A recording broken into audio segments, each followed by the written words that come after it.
Perkenalkan, kami dari kelompok 4 dengan anggota Siti Nur Aziza, Matilda Firlianti Lelang, Nabila Yulianti Simanjorang, Angelus Saskia Silvani Padama, Dinda Tiara Kesya. Setelah ini, kalian akan menyaksikan video wawancara anggota kelompok kami dengan manajer Harise. Ini dia videonya. Misi Mas, saya bicara dengan Mas siapa? Aril. Dengan Arifin. Tanya-tanya soal sejarah dan perjalanan bisnis Masnya. Yang pertama, bisa dicerita sedikit nggak Mas, gimana mulai usaha ini? Oh, sejarahnya sih, saya kan sebagai karyawan juga sini Mbak. Tapi saya juga ikutin bosnya tuh dari awal. Kalau sejarahnya sih, kita buka dari 2012. Tempatnya di sebelah sih, bukan di sini. Terus berjalannya waktu kita berkembang terus nih. Hanya kita rame-rame buka sebelah sini sampai berapa kursi ini Kak. Apa yang menginspirasi dan memotivasi Mas bikin tempat ini? Kalau dulunya sih di Jayapura sini kan kurangnya tukang cukur atau barbershop begitu. Akhirnya kita juga ada skill toh. Habis itu kita nekat buka di sini. Selanjutnya, apa tantangan paling berat selama menjalani bisnis ini? Tantangannya sih kayak kita harus kayak referensi terus ke depan kayak model-model cukuran. Terus tantangannya juga kayak kita harus ngerti lah kayak kulturnya orang sini begitu Kak. Gimana perkembangannya Mas selama ini menjalani bisnis ini?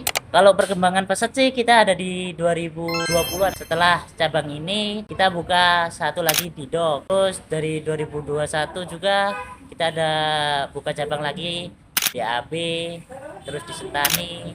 Sampai 2023 kita buka di Waena, di PTN. Sampai ada sekarang 8 cabang. Selama menjalani bisnis ini, apa momen yang paling berkesan buat Masnya?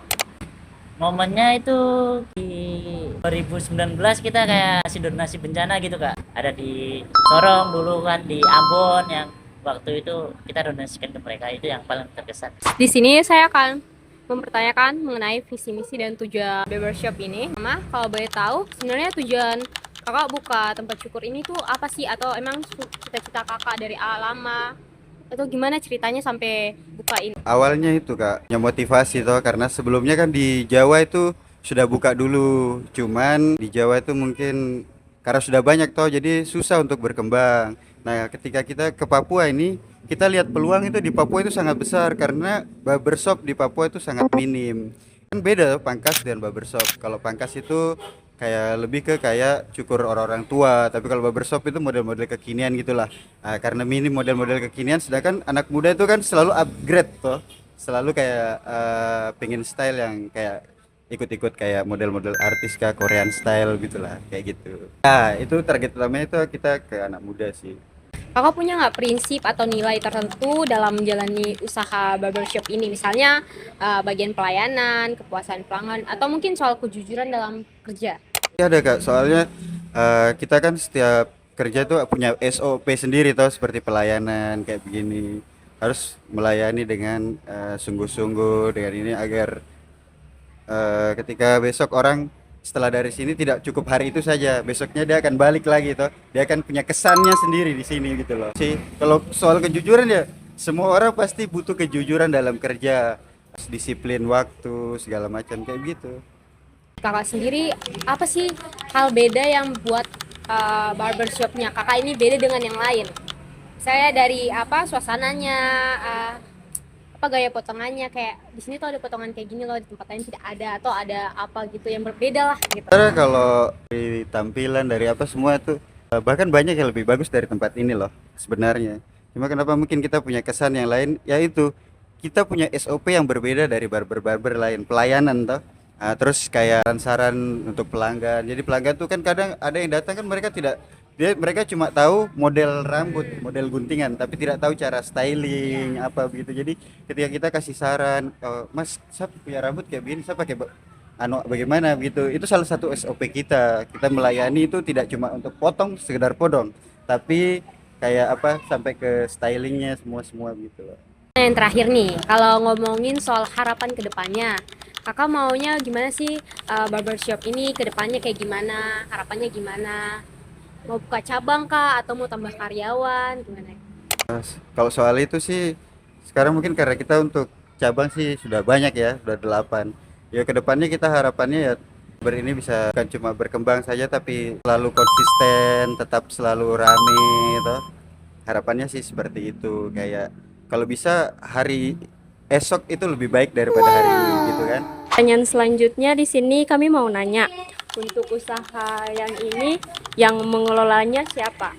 Apakah ada satu orang kepercayaan atau seperti apa? Kemudian untuk karyawannya ada berapa orang? Kalau kita di percabang itu ada sistem kayak kepala toko kak. Nah, kebetulan saya sendiri yang kepala toko di sini. Jadi kayak strukturnya itu dari mungkin bos, terus ada admin-admin tertentu untuk gaji karyawan, terus untuk yang ngelola di cabang Wayana ini saya sendiri kak. Nama saya Arifin, Muhammad Samsul Arifin. Untuk jumlah karyawan di sini kebetulan sekarang kita pas kursi 8. Biasanya kalau kita momen-momen kayak lebaran, kayak Natal begitu kita lebih kafeternya lebih kayak 9 orang, 10 orang dari 8 kursi itu kak. Kemudian untuk bagian keuangan, pemasaran, dan di gudang apakah yang bertanggung jawab beda orang atau sama? Kalau itu semua ada tugasnya masing-masing sih, ada job desk gitu toh. Kayak ada kepala toko, ada pemegang keuangan, ada pemegang kayak yang promosi itu toh. Ah, itu kita biasa kan promosi juga ada keuangan sendiri, promosi ada promosi itu kita biasanya lewat story di Instagram. Jadi kalau kayak pelanggan-pelanggan mungkin mau lihat kayak apa model-model rambut kita taruh di Instagram gitu, kita promosi lewat Instagram gitu. Jadi semua ya namanya pekerjaan pasti ada punya struktur-struktur, ada keuangan, ada kepala toko, ada yang promosi, ada kayak gitu. Berarti yang pegang di bidang itu beda-beda orang. Beda-beda orang mbak, satu orang begitu. Job desknya ada masing-masing, tugas-tugasnya tuh. Kerjasama di sini tuh gimana sih biar tetap kompak gitu? Kita sih ya itu tanggung jawab kayak kepala toko, terus nanti kayak strukturnya lagi kan ada kayak ketua tim. Nah, nanti yang ketua tim itu yang koordinasi tim-timnya. Kan kita ada 8 orang nih. Nah, masing-masing itu kan empat orang. Kita shift-shiftan. Ada yang piket pagi, jadi yang tim ini ada ketuanya begitu kakak. Jadi ada 2 tim lah. Jadi 8 orang itu terbagi dari 2 tim. Yang satu masuk pagi, yang satu masuk siang, bergantian. Yang satu masuk jam 9, nanti yang satunya lagi masuk jam 10. Setiap hari gantian gitu. Kemudian kalau misal terjadi masalah di dalam cabang ini tuh gimana sih selesaiinnya, bareng-bareng atau gimana? Masalah kayak ada kayak kesalahan kita pada customer itu, pertama kita ya evaluasi kayak briefing setiap malam kalau ada masalah malam, atau misal kenapa sih kok sampai begitu tadi begitu. Nah, nanti kayak mungkin yang senior itu kasih masukan begitu kak, sampai ya mungkin anak baru itu ya paham begitu, sampai paham lah. Kayak maksudnya kita selalu evaluasi biar intinya kita menyelesaikan masalah itu pasti sama-sama dalam tim. Terakhir usaha ini tuh udah didaftarin belum kayak UMKM, CV atau Percabang sudah daftarin kayak berpajak begitu ya. Tidak ada, cuman kalau berkas-berkas itu kita di rumahnya bosnya sih. Itu ada kok. Pasti ada, kita taat pajak juga. Kakak udah sempat ngobrol soal gimana awal mula usaha ini berdiri, terus udah tentang tujuan dan lain-lain. Terus sekarang saya pengen bahas sedikit soal perkembangan dan harapan dari usaha ini, Kak. Jadi yang pertama, menurut Kakak gimana caranya biar usaha ini tetap bisa bersaing dan punya ciri khas sendiri?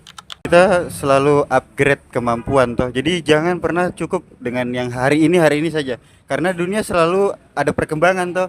Jadi kita tidak tidak cukur, tapi kita selalu harus cari referensi baru. Apa nih sekarang yang kekinian? Jangan sampai ketika besok customer datang tapi kok kita belum tahu ini, sedangkan customer aja udah tahu. Sedangkan ini kan harusnya kita yang lebih tahu toh.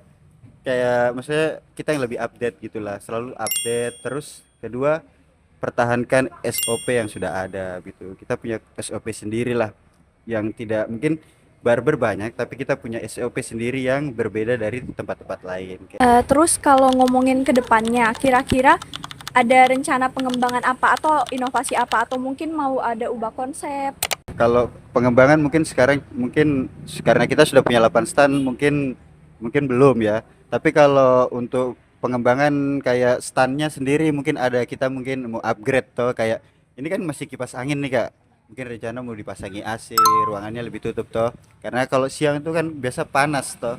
Mungkin kalau kita ganti AC mungkin lebih nyaman untuk karyawan dan pelanggan ke depannya. Seperti Terus kalau mimpi terbesar kakak lewat usaha ini apa? Kayak hal apa yang pengen dicapai di masa depan dari usaha ini?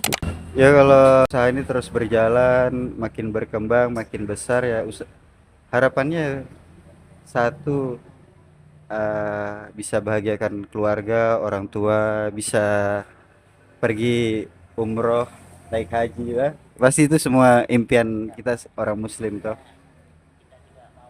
Inilah, lebih tinggi marketnya lah, market Ya. pandangannya.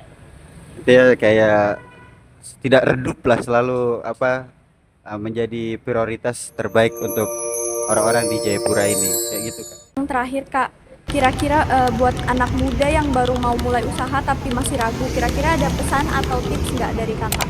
Apapun maksudnya yang sudah diniatkan, ya apa salahnya untuk dicoba, karena kalau kita sudah mencoba kan pilihannya dua, antara sukses atau gagal. Kalau gagal kan bisa coba lagi, tapi kalau tidak mencoba sama sekali kan tetap ujungnya tidak ada kemauan dan tidak ada hasil toh. Jadi kayak begitu Kak. Jadi buat apa takut, hidup cuma sekali, mati tanam. Terima kasih sudah menyaksikan video wawancara kami. Jangan lupa Subscribe, like, comment,